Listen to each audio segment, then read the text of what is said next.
Alors, qu'est-ce que ça nous dit en quelques mots? La transformation digitale, nécessaire, conduite du changement, humaine, humain, on retrouve beaucoup, effectivement, innover. Pas mal de mots très intéressants sur lesquels je pense que mon prochain invité va pouvoir réagir. Je vous demande d'accueillir Monsieur Patrice Cochin.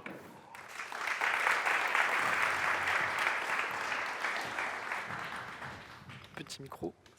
Bienvenue Patrice. Bonjour à tous. Alors Patrice, effectivement, Loïc et Arnaud t'ont présenté comme un leader de la transformation digitale. C'est vrai que ça fait des années que tu travailles sur ces sujets-là, notamment ces dernières années au sein du groupe Michelin. C'est une entreprise que tu as rejoint déjà il y a bon nombre d'années. Et sur presque 10 ans, tu as notamment travaillé sur des enjeux de transformation digitale. Et puis plus récemment, tu étais aussi Chief Digital Officer du groupe Michelin. Aujourd'hui, du coup, en transition, tu as des nouveaux projets, c'est ça ? Absolument. Pour l'instant, je prends un peu le temps. Je travaille aussi avec une start-up lyonnaise qui s'appelle DigitalKin, qui est spécialisée dans l'IA agentique. Je ne sais pas si on parlera d'IA agentique aujourd'hui. On va en parler, effectivement. Voilà. Ouais. Super. Du coup, la première question que j'ai envie de te poser, c'est comment on fait pour transformer un groupe de 126 000 collaborateurs? J'imagine que c'est quelque chose, pour nous ici dans cette salle, qui est impensable, mais il y a pourtant quelques clés, j'imagine. Alors, on ne le fait pas tout seul, mais on y reviendra tout à l'heure. Je crois que d'abord, si je devais dire quelque chose qui m'a le plus frappé dans ce mot un peu valise de transformation digitale, ça fait combien, 20, 25 ans qu'on en parle, c'est que c'est un concept qui est rempli de paradoxes. Et je pense que c'est ça qui le rend à la fois parfois un peu stressant, mais aussi si passionnant. On va retrouver des questions qui tournent autour de, si je vous demande de fermer les yeux et de réfléchir à ce que veut dire la transformation digitale pour vous aujourd'hui, vous avez ici mis un certain nombre de mots, mais si j'avais posé la question un peu différemment, à quoi vous pensez, à quel type de projet vous pensez, vous allez très certainement avoir des projets plutôt technologiques en tête, des plateformes que vous êtes en train de déployer, etc. Et c'est indispensable. La dimension humaine, en général, elle vient un petit peu derrière. On se dit oui, et pour faire ça, il va falloir que... et donc ça, c'est un premier enjeu, technologie versus humain. Après, plus les boîtes sont grosses, plus la question de la centralisation versus la responsabilisation va être importante. Parce qu'en fait, les équipes locales, proches du terrain, ont des besoins très précis. Elles ont en face d'elles des clients, elles ont des équipes qui sont déjà très versées dans le digital, évidemment. Et pourtant, pour transformer à l'échelle d'une entreprise, il va falloir raisonner plateformisation, standardisation parfois d'un certain nombre de processus, standardisation de la donnée, etc. Donc il y a une vraie conversation à avoir toujours sur ces sujets, ce qui rend la transformation pas évidente. Donc je n'ai pas de baguette magique. En plus, c'est un travail collectif. J'y reviendrai aussi plusieurs fois ce matin, mais c'est un travail collectif et notamment entre l'IT et les fonctions business, quoi. Et justement, j'ai un petit peu parcouru les différentes publications que tu peux avoir sur le web. J'ai regardé un petit peu comment tu t'exprimais autour de ces enjeux-là, et tu l'évoques là. Effectivement, l'humain est vraiment clairement central, en fait. C'est quelque chose qui est vraiment fondamental dans la transformation digitale. C'est là le cœur pour toi du réacteur de cette transformation? En fait, c'est assez simple. C'est pour qui on transforme et avec qui. Donc pour qui on transforme? Pour des clients et puis pour nos équipes, pour les employés. Donc c'est des personnes. Alors, il peut y avoir des personnes morales, mais in fine, le sujet, ça va être l'expérience qu'on a transformée. L'expérience d'achat et l'expérience employée, l'expérience du travail. Donc l'expérience, c'est un mot absolument central dans cette transformation digitale. Et j'aime beaucoup ce mot-là, parce qu'en fait, on y retrouve au moins deux dimensions. Il y a une dimension qui est j'expérimente, donc je dois tester des choses, je dois aller vite. Et puis il y a une dimension expérience au sens de j'ai vécu un certain nombre de choses, j'ai de l'expérience, vous voyez. Et donc nos clients comme nos employés sont pas nés de la dernière pluie, ils ont un certain nombre d'attentes. C'est pour ça que j'aime bien dire que la transformation nous traverse, en fait. C'est quelque chose qui nous traverse de toutes parts. Voilà, ce n'est pas l'entreprise qui dit voilà comment je veux me transformer. Non, en réalité, nous sommes tous aujourd'hui des utilisateurs de ces plateformes. Et donc, il y a aussi des attentes chez nos clients et chez nos employés qui sont énormes de ce point de vue-là, en termes d'expérience sans couture, etc. Donc ça fait des années. Mais comment arriver à le faire? C'est là qu'il faut passer de la stratégie à l'exécution, mais c'est le thème de la journée. Non? Exactement. Tu as bien résumé. Mais j'imagine aussi, quand on a l'humain qui est au cœur de cette transformation, on fait face aussi à certaines résistances parfois aussi. comment on arrive à les traiter et quels sont un peu les leviers efficaces que tu as pu trouver pour justement faire émerger cette transformation au sein de ton entreprise? Donc, moi, je vais vous donner mon expérience, hein, mon humble expérience c'est Michelin. Donc, c'est une entreprise et chaque entreprise est très différente. C'est-à-dire qu'une transformation, c'est je vais d'un point A à un point. Alors, moi, j'aime pas dire un point B parce que je pense que ça fait B, C, D, E, etc. Ça continue tout le temps. Mais je vous propose de lever la main quand certaines des affirmations suivantes correspondront peut-être à ce que vous vivez, quoi. Donc, premier frein que j'ai pu vivre, c'est que chez nous, qui est une entreprise industrielle, la culture, c'était plutôt celle du bon du premier coup. Parce qu'on ne peut pas sortir un pneu, qui est le plus gros business de Michelin, qui soit un minimum viable product, quoi. Hein, ça vous irait pas trop, je pense, d'avoir un pneu qui est à peu près bon. Hein. Il est presque parfait, mais c'est pas possible. Donc il y a une culture de la qualité qui est absolument énorme. Pourquoi? Parce que le produit est sécuritaire. Maintenant, vous transposez ça au digital, difficile. Hein. Les équipes disent mais non, mais là c'est pas encore bon, donc on peut pas sortir. On peut pas sortir le produit digital. Ça parle à certains d'entre vous, ça. Il n'est pas encore parfait. Bon, donc cette culture du try fast, fail fast, etc., c'est quelque chose sur lequel il faut très souvent revenir. Un autre enjeu pour nous, c'était qu'on est une entreprise très produit et qu'on passait dans le domaine du service. Donc le service, il est 100% digitalisé. Hein. C'est des portails, c'est des interactions digitales avec nos clients, c'est du paiement en ligne, etc. Donc passer du produit au service, c'est aussi un changement culturel. Produit au service, est-ce qu'il y en a parmi vous qui vivent ça? Non, tout le monde est dans le service, c'est formidable. Troisième enjeu, c'est celui de vivre en permanence dans l'ambiguïté. Au sens anglais du terme, c'est-à-dire c'est pas l'ambiguïté au sens où on ne sait pas ce qu'on veut, etc., mais c'est que ça change tout le temps. C'est-à-dire qu'on est passé quand même d'une époque où on lançait des plans de transformation, hein, je sais pas quoi, on changeait le RP, on changeait telle ou telle chose, et on avait à peu près une date de fin. Bon, en général, elle était décalée hein, d'une année sur l'autre, et puis les budgets augmentaient, mais on avait en tête quand même hein, une espèce de plan avec un cadencement. Aujourd'hui, on est dans une transformation continue. À qui ça parle ça qu'on est dans une transformation continue? Bon, à peu près tout le monde, j'imagine. Ouais. OK. Qu'est-ce qui se passe? On se retrouve avec une transformation fatigue. À qui ça parle, la fatigue de la transformation? Voilà. C'est-à-dire, encore un nouvel outil, encore un truc à apprendre, encore des changements à faire au quotidien, encore une nouvelle organisation. Autre problème. Qui fait quoi? On n'est pas clair sur la définition des jobs. Je ne comprends plus.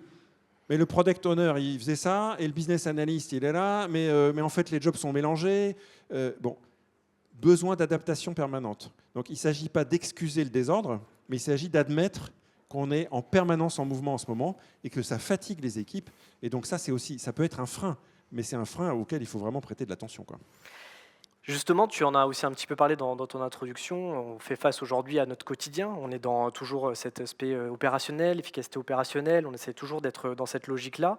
Comment on arrive à concilier ces objectifs avec le besoin de sens des collaborateurs, qui est quelque chose qui fait beaucoup sens depuis quelques années, notamment l'époque Covid. Comment on arrive à gérer ça en fait en tant que dirigeant? Alors, nous, on n'a pas lancé la transformation digitale de Michelin comme un Big Bang du jour au lendemain en disant c'est parti, voilà, c'est l'objectif unique. En fait, on l'a lancé avec, au sein de 4 initiatives de transformation. Donc ça, c'était il y a déjà 10 ans. Michelin a dit on veut se simplifier, on veut être plus centré sur nos clients, on veut responsabiliser nos équipes. Et pour faire tout ça, on va faire une transformation digitale. Donc déjà, on a donné un sens d'ensemble.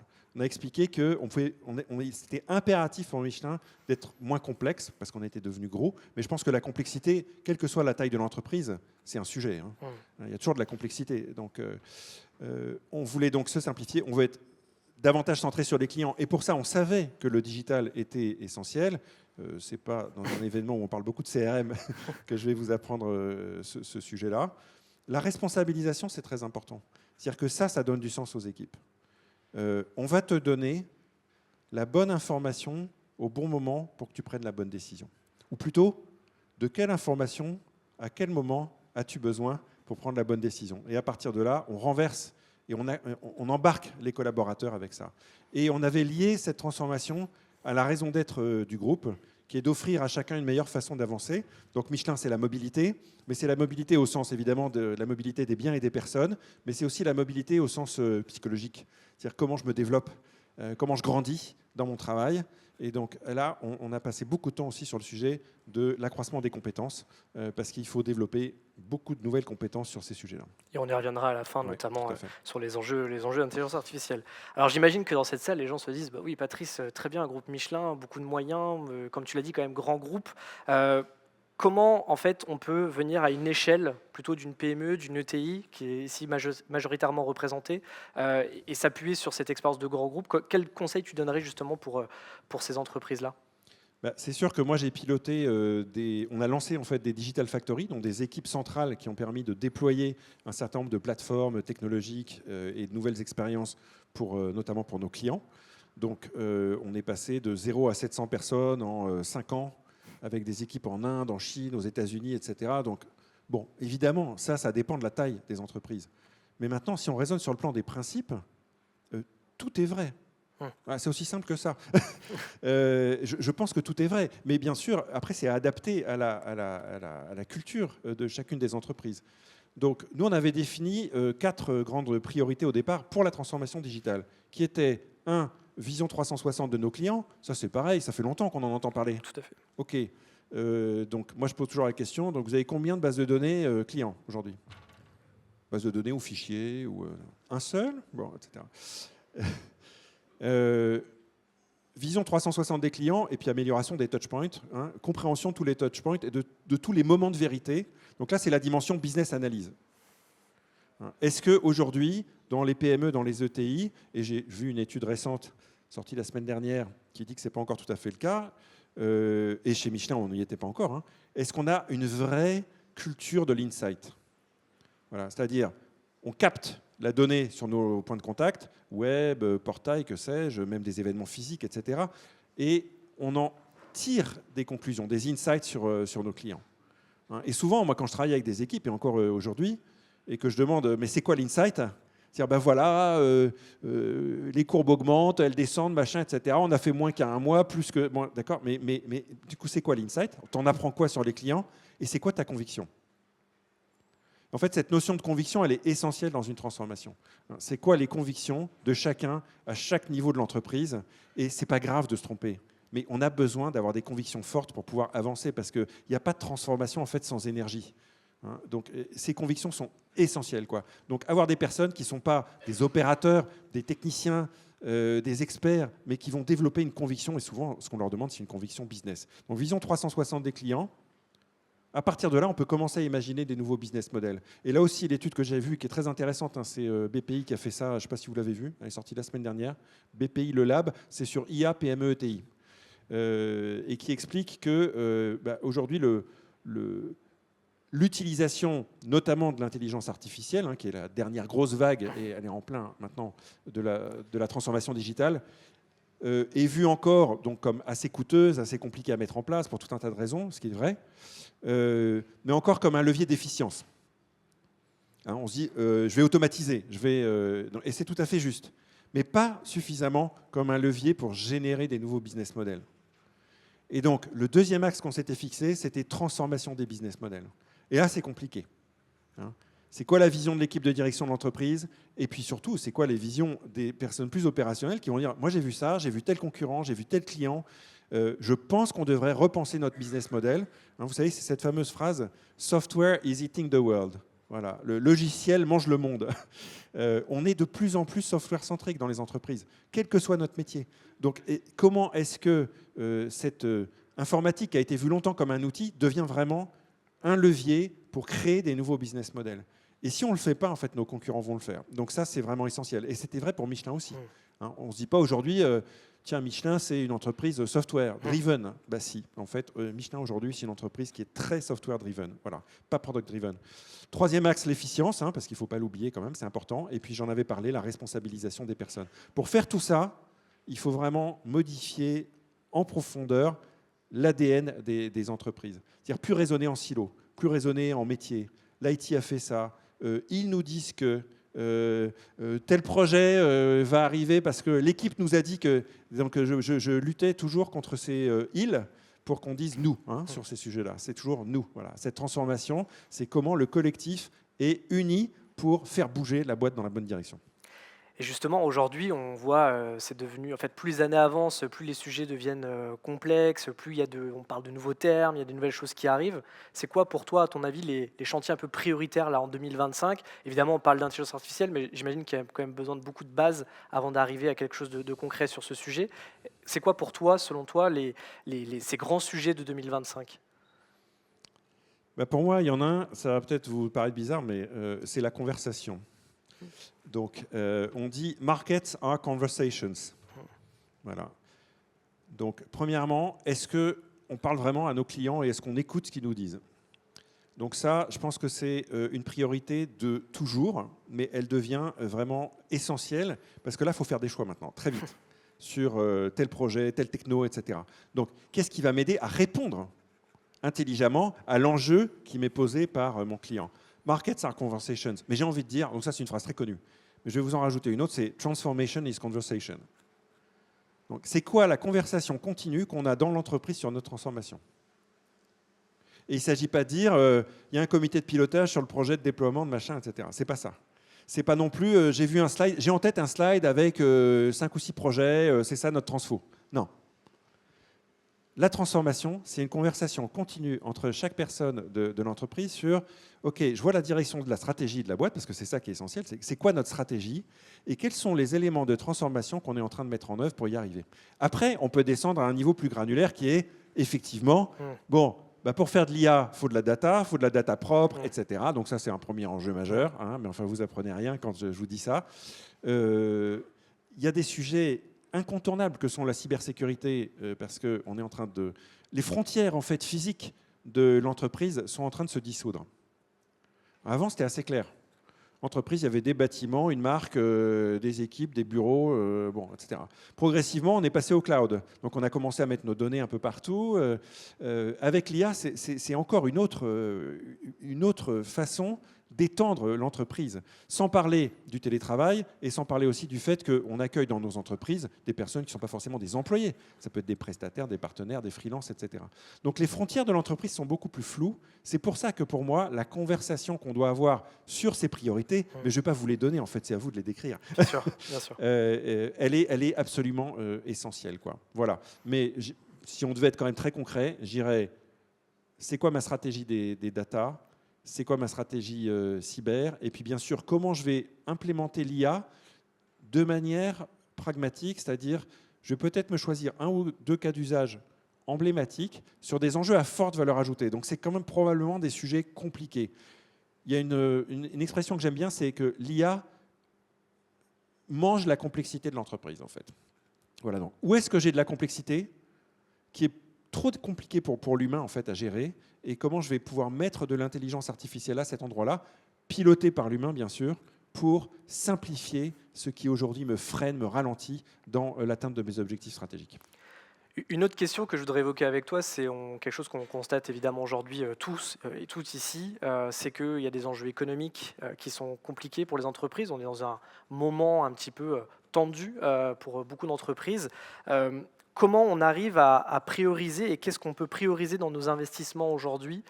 Tu évoquais certainement la cybersécurité, à mon avis, c'est un des sujets majeurs et importants. Et comment on peut mesurer cet impact en fait, entre notre investissement et le retour sur investissement qu'on peut avoir? Bon, ça, c'est une question qu'on a très souvent et que j'imagine vous avez tous parce que vous lancez un nouveau projet de CRM ou que sais-je. Et puis moi, j'ai lancé récemment une Customer Data Platform. Et il y avait plein de questions. Et donc, c'était très intéressant de se poser la question de la mesure de la valeur. Parce qu'on peut raisonner en KPI, et c'est important de définir des indicateurs de performance voilà, de croissance, de nombre de clients connus, reconnus, etc. De conversion, évidemment, de churn, de que sais-je. Mais moi, j'aime bien aussi regarder les fruits. Vous voyez, les fruits, c'est plus dur à mesurer. Mais une transformation, c'est quelque chose d'assez organique aussi. Donc les fruits, ça peut être, tiens, la culture de l'équipe a changé. La culture de la boîte est en train de changer. On est plus unis. Il y a moins de nous, vous, etc. Et il y a plus de le client a besoin de ça, ce serait bien qu'on s'organise pour. Et on s'adapte. On est en dynamique. Il y a moins de discussions sur ouais, les organisations sont compliquées, je comprends rien. Vous voyez ce que je veux dire? Ça, c'est un fruit énorme en fait. Ça va tout changer dans la façon dont l'entreprise va arriver à aborder en fait ces transformations. Donc, moi, je pense qu'il faut définir des indicateurs sur l'ensemble des étapes du funnel, mais ça, on sait tous le faire. Les mesurer et puis prendre des actions évidemment pour corriger. Mais il faut aussi être très attentif aux fruits, à l'évolution de la culture et à la valeur qu'on crée en interne. Si vous avez développé une culture de la donnée, vos données sont meilleures, etc. Mais cette culture, elle est essentielle. Si vous avez tout confié à 2-3 consultants qui viennent vous aider ou à une boîte externe, c'est bien, il faut travailler en écosystème. Il faut faire attention aussi à se dire, est-ce que j'ai bien musclé le corps de mon entreprise? Et c'est quoi les muscles que je dois développer dans la boîte? Voilà. Et puis, il y a le cerveau, les yeux, les oreilles. Hein, j'aime bien prendre l'analogie du corps. Comment je pilote tout ça? Donc, cette discussion au niveau de mon COMEX ou au niveau de mon équipe de direction dans l'entité dans laquelle je me trouve, est-ce que c'est une discussion qui revient régulièrement, cette transformation qu'on est en train de mener? À cette maille-là, ou est-ce qu'on parle toujours projet? Est-ce qu'on est à un niveau granulaire vraiment très fin? Ça, c'est important. Et puis, comment j'écoute? Donc, c'est les oreilles. Et comment aussi, avec mes yeux, j'ai une vision du marché. Donc, s'il y avait une priorité pour moi, c'est aussi la market intelligence. Quels sont les outils que j'ai aujourd'hui pour développer une intelligence de mon marché beaucoup plus forte que ce que j'avais jusqu'à présent, hein, donc là, on peut avoir une analyse en temps réel de notre marché, avec tous les capteurs qu'on peut avoir sur Internet. On peut vérifier en fait, l'évolution du discours de nos concurrents. L'intelligence artificielle peut nous aider à très rapidement tester des idées nouvelles de contenu, d'innovation, etc. Donc là, on voit bien que, encore une fois, cette conversation qu'on va avoir avec le marché, grâce à ma capacité à l'analyser en temps réel, est importante. Donc, cette notion de compréhension temps réel, market intelligence, aujourd'hui, elle est essentielle. Voilà. Si je ne suis pas en temps réel avec mon marché, il y a probablement un problème. Difficile de passer outre le sujet de l'intelligence artificielle. J'imagine qu'au sein du groupe Michelin, ça a été quelque chose de fort depuis déjà peut-être un certain nombre d'années. Comment justement ça a été abordé? Quelles ont été un peu les premières initiatives? Et notamment toi aussi, comment tu t'es impliqué sur ces projets-là au sein du groupe? Donc l'IA, ça fait des décennies que ça existe. Et aujourd'hui, quand on parle d'IA, en fait, on parle souvent de l'IA générative stricto sensu, mais en fait, il y a bien des formes d'IA. Pensez au computer vision, il y a tout un tas de types d'algorithmes qui vont aider les entreprises à mieux traiter la donnée, en fait, hein, dans des volumes qui sont évidemment sans commune mesure avec ce qu'on faisait auparavant. Donc cette transformation, elle est à l'œuvre chez Michelin depuis très longtemps, dans tout le processus en fait, des métiers du groupe. Dans le manufacturing, donc un exemple, c'est par exemple du computer vision, donc de la vision assistée par ordinateur pour vérifier la qualité du produit en fin de ligne de production. Donc, ça a permis d'accélérer considérablement ce contrôle qualité avec un niveau de performance qui est supérieur à l'œil humain. Vous allez retrouver l'IA dans la supply chain avec des améliorations vraiment très importantes en termes de qualité de service, de gestion des stocks, mais aussi par exemple pour améliorer la route des containers maritimes en temps réel. Donc ça, c'est un autre exemple. Vous allez retrouver l'IA évidemment dans le marketing et les ventes, opportunity management, screening, accompagnement de nos clients et de nos distributeurs pour leur dire, compte tenu de ce qu'on connaît du marché, de ce que vous avez en stock, de ce que disent vos clients sur Internet, on pense que vous devriez stocker un peu plus de tels produits, etc. Pousser directement aux forces de vente sur leur tablette pour qu'ils puissent avoir un discours plus personnalisé auprès des clients avec un contenu lui aussi sur le produit qui va être personnalisé, la fiche produit personnalisée, etc. Donc on retrouve l'IA vraiment à tous les échelons de l'entreprise. L'estimation, c'est que dans les 5 ans qui viennent, on voudrait en faire à peu près 500 millions d'euros d'économies grâce à l'IA. Donc c'est énorme ce qui est en jeu, mais ça a nécessité de mettre en place aussi des équipes pour le faire. Donc là, j'essaye de me mettre à la place quand même d'une ETI, d'une PME. Évidemment, vous n'allez pas pouvoir créer des équipes énormes pour les faire. Il va falloir travailler en écosystème. Vous adosser aussi à des technologies qui sont aujourd'hui disponibles, parfois en open source sur le marché. Je dirais que l'enjeu, c'est vraiment d'être en pilotage. On parle dans l'IA, on parle souvent de human in the loop. Il faut garder l'humain dans la boucle de la réflexion et de la décision. Parce qu'on peut se retrouver assez vite avec des IA boîtes noires.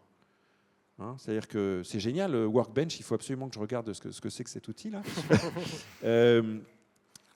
Mais attention, les LLM raisonnent d'une certaine façon, ils ont été programmés d'une certaine manière. Donc on sait qu'il y a des hallucinations, mais même quand ils hallucinent pas, ils vous apportent leur vision du monde. Donc comment est-ce que l'humain, expert de son métier, va pouvoir conserver son expertise et plutôt l'augmenter grâce à ces outils? Ça, c'est hyper important. Donc, il va falloir que nous, humains, nous soyons, j'ai envie de dire, in the loop, mais même on the loop. Voilà. Qu'on comprenne du dessus ce qui est en train de se passer, les choix d'outils qu'on fait, comment ça fonctionne et pourquoi ça va m'aider à être meilleur dans mon expertise. Mais c'est l'humain qui doit être augmenté. Il y a des métiers qui vont être remplacés, c'est sûr. En tout cas, des tâches, ça c'est sûr. Mais un humain qui sait parfaitement utiliser ces outils, à mon avis, il va démultiplier son impact et j'ai l'espoir que ça va aussi créer un certain nombre de nouveaux emplois. Avant de te poser une dernière question, on va juste couper le sondage qui est ici. On va vous laisser l'opportunité peut-être de poser une ou deux questions à Patrice. On aura quelques minutes pour le faire. Donc si Anthony, merci, tu peux le couper. Donc vous pouvez reflasher ce QR code et poser vos questions directement du coup sur votre mobile. Justement, Patrice, tu l'as évoqué déjà et c'est un sujet pour moi qui est assez capital. Tu as évoqué une mutation profonde au tel point de réinventer des nouveaux business models au sein des entreprises. Est-ce que l'IA nous impose ça et comment justement on peut mettre en place cette mutation profonde? Est-ce que ça se fait aussi, comme tu l'as évoqué souvent, avec les collaborateurs, de nouvelles formations, des nouvelles personnes à aller chercher, des nouveaux talents? Donc c'est sûr que j'ai parlé un soir avec un de nos meilleurs développeurs dans une de nos Digital Factory et je lui dis mais comment tu te formes toi à l'IA en ce moment? Et il me dit écoute c'est compliqué parce que j'étais en train d'essayer de craquer un problème. Ils adorent ça, hein, c'est l'ADN du développeur, c'est craquer un sujet. Quoi. Et ça faisait 2 mois qu'on travaillait sur un truc, il me raconte, et puis il me dit, et donc je me suis dit, là j'ai trouvé une IA géniale qui va pouvoir m'aider, etc. Donc il s'est formé, il a passé je crois un jour ou deux en accord avec son manager pour se former à cette IA. Et puis il y a eu une conférence de presse de OpenIA, et là il voit qu'en fait OpenIA vient de traiter le truc, quoi. Ça y est, c'est standardisé, c'est disponible. Voilà. Et il m'a dit, du coup, comment je vais faire pour décider sur quoi je dois me former, en fait? Parce que, premier niveau, j'ai compris que je dois me former en permanence. Qui a compris ça, là, dans la salle? Hein? Tout le monde, hein, j'espère. Là, il n'y a plus le choix. Il faut se former en permanence. Deuxième niveau, je choisis sur quoi me former. Compliqué, parce qu'en fait, ça va tellement vite que... et donc, il me posait la question, il me dit, Patrice, merci de ta question, hein, super, mais toi, c'est quoi ta réponse à sur quoi je dois me former? Et alors je lui ai dit, je ne sais pas, ce qui est sûr, enfin j'aurais plein d'idées, mais ce qui est sûr, c'est qu'on doit être là aussi dans une conversation permanente. Autrement dit, si moi, Patrice, j'apprends un truc aujourd'hui là, j'ai découvert un outil génial, je sais pas, Google LM Notebook, vous le connaissez celui-là? Extraordinaire. Et j'en fais un usage particulier qui me semble utile dans mon métier, je partage avec mon voisin. Et ça, c'est, désolé, hein, mais c'est pas français. Voilà. On a tendance à garder les choses pour nous. Je partage sur le réseau social de l'entreprise. Je propose de faire un learn and share. Je propose 1 heure aux équipes. Et si tout le monde fait ça, alors on devient tous une organisation apprenante. Voilà. Donc le temps de l'entreprise nous dit qu'il faut nous former à ça est complètement révolu. Hein.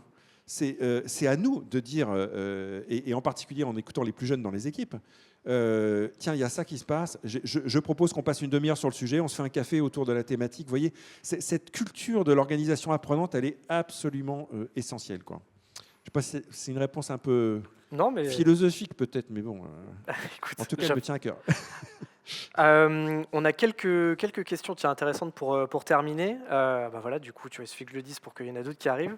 Est-ce qu'il y en a une qui t'inspire particulièrement? Plein. La deuxième, elle est intéressante. 500 millions d'économies, tu as parlé. Ouais. Est-ce que ça veut dire destruction d'emplois? Alors, il y a de la réaffectation d'emplois, c'est sûr. Dans l'industrie, je vous donnais l'exemple de la vérification en bout de chaîne des pneumatiques. Il faut imaginer donc tous les pneus étaient vérifiés à la main. Donc, vous savez, Michelin, c'est Manufacture française des pneumatiques Michelin. C'est ça le nom juridique de Michelin. Manufacture. C'est beau quand même. Hein, donc, ça reste un processus semi-automatisé. Il y a encore beaucoup d'humains dans les usines. Mais vous voyez, la vérification d'un défaut sur un pneumatique, ça voulait dire regarder à l'œil nu un défaut noir sur du noir. Hein, parce qu'un pneu, c'est tout noir. Voilà. Donc c'était épuisant, honnêtement, pour les personnes. Donc là, il faut bien regarder aussi le sujet de qu'est-ce que ça améliore. C'est-à-dire qu'il peut y avoir un impact sur l'emploi, mais si c'est un impact positif, en sens de il y a moins d'emplois pénibles, c'est une bonne chose. Après, effectivement, il faut faire monter les personnes en compétences et idéalement leur retrouver des emplois à côté. Donc les 500 millions d'économies, on va les retrouver dans l'industrie, on va les retrouver beaucoup dans la supply chain, parce qu'on va améliorer tous nos stocks. Donc c'est surtout là qu'on va retrouver des éléments, des leviers d'économie. Voilà. Peut-être la dernière, dont tu parlais des learn and share, l'entreprise apprenante, comment tu arrives à ce que tout le monde arrive à se parler ensemble? C'est juste se réunir autour d'une table, C'est un peu l'image de l'open space. Donc moi, j'ai toujours bossé en open space. J'ai toujours adoré avoir les équipes autour de moi, entendre des choses, etc. J'ai toujours eu un stagiaire à mes côtés qui était beaucoup plus jeune que moi. D'ailleurs, c'est un stagiaire qui m'a appris l'arrivée de ChatGPT en novembre, là, le fameux mois de novembre d'il y a presque 2 ans. Il m'a dit, il se passe un truc, là j'ai regardé. J'ai dit, ah ouais, t'as raison. Et donc, j'ai réuni l'équipe. Et on a commencé à regarder le sujet. Et en fait, en janvier, on était déjà à pied d'œuvre pour se dire comment est-ce qu'on va réinventer nos chatbots sur nos sites web, etc. Donc pourquoi je prends l'analogie de l'open space, c'est que c'est l'organique. C'est la machine à café. C'est ces moments qu'on va susciter pour que cette conversation ait lieu. Donc moi, j'organisais des learn and share tout le temps. Mais le plus important, c'est que j'étais présent. Et ils étaient internationaux, c'est-à-dire qu'on avait des équipes distribuées un peu partout. Et on va organiser ces moments de partage. Pourquoi c'est important? Je l'ai dit tout à l'heure, une transformation, c'est une énergie. Et si vous ne sentez pas l'énergie, c'est qu'il y a un truc, il y a un problème. C'est une énergie positive. Il y a plein de soucis dans une transformation. Ça dérange, c'est compliqué, ça peut coûter cher. On a des ratés, évidemment. Je ne voudrais pas être trop positif. C'est compliqué. Mais sans énergie, il n'y a aucune chance qu'on y arrive. Donc cette énergie, on la crée comment? En reconnaissant le travail des équipes. Tiens, il y a un tel qui fait un truc génial, je suis allé me promener, j'ai fait mon Gamba Walk, je suis allé sur le terrain, j'ai vu un truc génial, parle-nous-en, viens, montre ça. Donc, valoriser les équipes, écouter les équipes, c'est la conversation de tout à l'heure, et combien de fois dans ces learn and share auxquels je participais systématiquement. Donc moi, j'y allais à chaque fois. C'est-à-dire que le leadership doit être présent dans ces moments-là, parce qu'en fait, à chaque fois qu'une équipe montre un truc, ça peut être vraiment une feature dans un projet, donc ça peut être quelque chose de très granulaire. Mais vous allez redonner le sens. On en a parlé tout à l'heure. Vous allez dire, voyez ça là, cette feature, ça permet de mieux écouter nos clients. Pourquoi c'est important? Parce que nos clients nous disent à X% que. Et on remonte en fait à la stratégie. On refait le lien tout le temps avec la stratégie. En faisant ça, donc, vous créez une énergie permanente et vous réinstaurez en fait une compréhension de la stratégie dans cette conversation continue. Et vous allez aussi systématiquement mettre des équipes business et tech dans ces calls. Moi, je voulais qu'il y ait tout le temps le business qui soit là, qui nous dise ça c'est génial, merci, etc. Et puis que les équipes tech aussi puissent éventuellement dire on ne comprend pas, le business nous a demandé telle chose. On n'est pas juste là pour réaliser des outils, on est là pour être au service du business de l'entreprise. Et donc, ça permet aussi de passer ce message conjoint. Merci Patrice. Mais je vous en prie, bon événement, bravo. Et puis, voilà, j'espère que ça vous aura aidé un petit peu. C'est gentil. Merci beaucoup Patrice. Applaudissements.